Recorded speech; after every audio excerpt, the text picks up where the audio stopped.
Good morning, class. I just wanted to make a brief video showing you how to resolve that resx problem that we were having last night, the security issue that wouldn't allow us to compile. If you go into 920, you can see I uploaded the cache register solution from last night, and I'm just going to download it from the web. I got to extract it, and now it extracts. Okay, so once it's extracted, go into your project folder. And once you're here, you can see that you have this main form resx. Right-click Properties, and if you look all the way down at the bottom, this file came from another computer, might be blocked to help. Click on the unblock. Okay, click Apply. Click OK. Now, when you go and open up the solution, we created it from. You shouldn't have any problem when you start without debugging. And there it is. You can see that we have our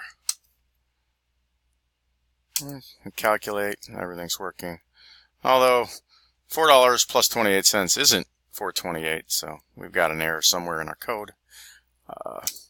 Let me exit, see what the deal is with this. Maybe I didn't save something, maybe I did, I don't know, but let's view the code and find out.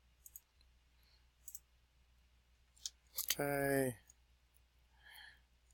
deck, total versus price. Oh yeah, you can see there. We're putting the purchase price, we're adding it to the original purchase price. That's what we're changing to string. So $4 is what the user entered in, and we're actually taking that $4 and immediately putting it into label price.out. What we really need to do is look right here and take the deck total price. Okay, just a quick mistake we made at the end of the class as we were hurrying. So there it is. Now debug. Let's start without debugging. Let's try it. It should add the 4 and the 28 at this point and display the right price. And there we are. Okay, have a great day. Phone's ringing. See you Monday. Over and out.